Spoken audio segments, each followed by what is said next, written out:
अब आप बताओ कि आप बांकेपुर से चुनाव लड़ रहे हो, आप बांकेपुर में अपना स्थायी आवास कब बना रहे हो, आप बांकेपुर के मतदाता करागर से बांकेपुर में अपना वोट कब ला रहे हो, और आपके बांकेपुर में कार्यालय कब खुलेगा जिसमें कि जनता जाकर आप जीतो चाहे हारो। प्रशांत भाई, आदत डाल लो, यहाँ बहुत टेढ़े बिहारी और पटनैया मेरे जैसे हैं, सवाल का जवाब भी दे सकते हैं और ठोक के वापस सवाल भी पूछ सकते हैं। नमस्कार, मैं हूं शुभम और आप देख रहे हैं द लीडर न्यूज। देखिए, भारतीय जनता पार्टी के राष्ट्रीय मंत्री और फायर ब्रांड नेता ऋतुराज सिन्हा ने वोटिंग से पहले ही बांकीपुर उपचुनाव में जन सुराज पार्टी के उम्मीदवार प्रशांत किशोर का बड़ा पर्दाफाश कर दिया है। प्रशांत किशोर पर ऐसे ऐसे सवाल दागे हैं ऋतुराज सिन्हा ने, जिससे सियासी गलियारों में भूचाल आ गया है। पूरी कुंडली ही खोल कर रख दी है। दरअसल आपको बता दें कि बीते दिन पहले प्रशांत किशोर ने एक प्रेस कॉन्फ्रेंस के दौरान ऋतुराज सिन्हा पर तंज कसते हुए उन्हें व्यवसायी बताया।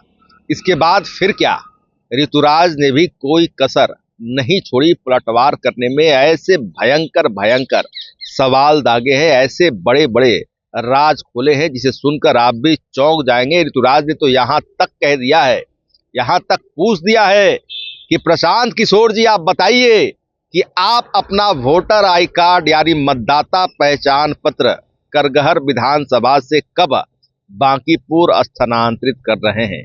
क्या क्या कहा है ऋतुराज ने, आइए सबसे पहले आपको पूरा अब वीडियो दिखाते हैं। मुझे लग रहा है प्रशांत किशोर जी की प्रेस कॉन्फ्रेंस को देख के कि वो इमिनेंट हार से, जो हार उनको सामने दिख रही है, उससे विचलित हो उठे हैं। इसलिए एक तरफ इलेक्शन कमीशन, वहां से शुरू करके ऋतुराज सिन्हा तक सब पर टीका टिप्पणी कर रहे हैं।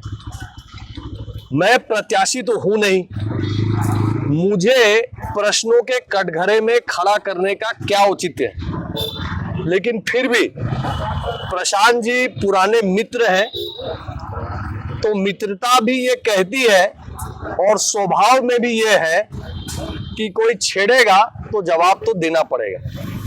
तो प्रशांत जी ने आज मेरे विषय में दो बातें रखी,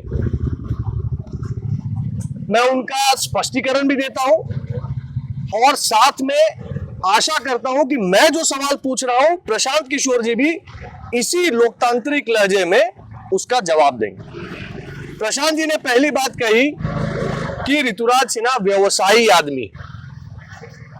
मेरा यह पूछना है कि अगर डॉक्टर राजनीति में आ सकते हैं, वकील साहब राजनीति में आ सकते हैं, प्रोफेसर साहब राजनीति में आ सकते हैं, 10वीं पास राजनीति में आ सकते हैं और पॉलिटिकल कंसल्टेंट भी राजनीति में आ सकते हैं, तो एक पढ़े लिखे व्यवसायी का राजनीति में आना कुछ गलत किया क्या? कोई गलती है? मैं कोई भू माफिया हूं, मैं कोई दारू माफिया हूं, मैं कोई बालू माफिया हूं? अरे भाई, मैं अपना व्यवसाय इस तरीके से करता हूं कि इस बिहार में हजारों जरूरतमंद युवाओं को रोजगार देने का काम मैंने किया है। ये मेरे जीवन की कमाई, और सिर्फ रोजगार सृजन नहीं किया है, मैंने जो भी कमाया है उसका एक एक पैसे का टैक्स का हिसाब मैं बिहार में भरता हूं, क्योंकि उस इनकम टैक्स का अंश बिहार के विकास में लग सके। अब इससे जुड़ा मेरा सवाल है, प्रशांत जी, आपका भी संपन्न परिवार है, आपने स्वयं अपने नॉमिनेशन में 200 करोड़ रुपए की संपत्ति डिक्लेयर की है। आप भी बता दो कि आपने बिहार में कितने लोगों के लिए रोजगार सृजन किया। वो 1000 रुपया दिहाड़ी वाला रोजगार नहीं, कितने लोगों के लिए छोटा या बड़ा स्थायी रोजगार प्रशांत किशोर जी ने करने का काम किया। दूसरी बात, आपकी भी इनकम है, आप ये बताओ बिहार की जनता को और बांकीपुर की जनता को कि आप अपना इनकम टैक्स उत्तर प्रदेश और दिल्ली में क्यों जमा करते हो? बिहार में राजनीति करेंगे, बिहार में ज्ञान बांटेंगे और उत्तर प्रदेश और दिल्ली में इनकम टैक्स भरेंगे। ये कौन सा फंडा है? दूसरी बात, प्रशांत किशोर जी ने मुझसे कहा कि आप कितना दिन पटना रहते हैं, उसका ब्यौरा दे रहे थे। भाई, मेरा पटना के अटेंडेंस का सर्टिफिकेट प्रशांत किशोर जी ना दें तो अच्छा है। मैं उनसे बस याद दिला दूं कि मैं 3 पीढ़ी से पटना ही रहने वाले लोगों में से हूं। गर्दनी बाग के स्टाफ क्वार्टर में मेरा परिवार रहता था जब बाबा नौकरी करते थे असेंबली में। फिर भाड़े के मकान में बोरिंग रोड में पंडुई कोठी एक जगह थी, वहां पे परिवार 20 साल रहा है। और अब मेरे मोहल्ले कुर्जी में मैं रहता हूं लंबे समय से। 365 दिन मेरे घर का दरवाजा खुला रहता है।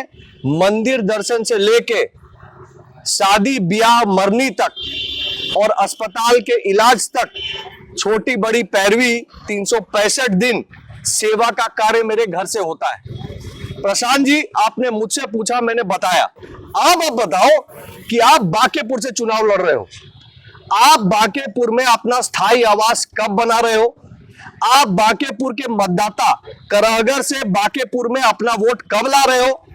और आपके बांकेपुर में कार्यालय कब खुलेगा जिसमें कि जनता जाकर, आप जीतो चाहे हारो, जनता जाकर अपनी बात रख सकेगी और अपना काम करवा सकेगी? ये व्यवस्था प्रशांत जी आप कब खड़ी करोगे, इसकी जवाब दो। आरोप लगाना आसान है, सवाल पूछना उससे भी आसान है। पर प्रशांत भाई, आदत डाल लो। यहां बहुत टेढ़े बिहारी और पटनैया मेरे जैसे हैं, सवाल का जवाब भी दे सकते हैं और ठोक के वापस सवाल भी पूछ सकते हैं। अब भी दोस्ती रहेगी प्रशांत किशोर से? अरे पक्की दोस्ती रहेगी, प्रशांत किशोर जी से पक्की दोस्ती है ना। काहे की दुश्मनी है? वो भी लोकतांत्रिक प्रक्रिया में है, मैं भी लोकतांत्रिक प्रक्रिया में हूं। वो भी युवा है, हम लोग भी अभी तक तो युवा में खिंचा ही सकते हैं। बची बात पढ़े लिखे होने की, वो भी पढ़े लिखे हैं, हम भी पढ़े लिखे हैं। अरे लोकतंत्र, आप मुझसे सवाल पूछ रहे हो तो मेरा भी तो अधिकार है सवाल पूछने का। जवाब दीजिए। आप तो चुनाव लड़ रहे हो, आपका तो काम है अभी जनता के सवालों का जवाब देना। मैं भी पटना का वोटर हूं, मैं भी अपने बांकीपुर के भाइयों की तरफ से पूछ रहा हूं।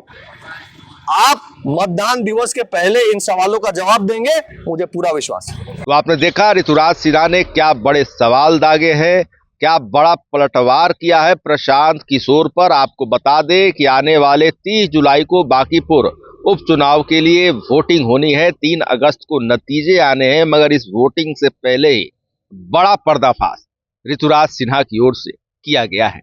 अब देखना दिलचस्प होगा कि ऋतुराज के इन तमाम बयानों पर, इन तमाम बड़े बयानों पर अब प्रशांत किशोर और उनकी पार्टी की ओर से क्या बड़ा पलटवार देखने सुनने को मिलता है। हमारी नजरें तमाम अपडेट्स पर गड़ी हुई है। हमें जो भी खबर प्राप्त होंगे उसे लेकर हम आपके सामने हाजिर होते रहेंगे। रेडर न्यूज के लिए शुभम सौरभ की विशेष रिपोर्ट। धन्यवाद।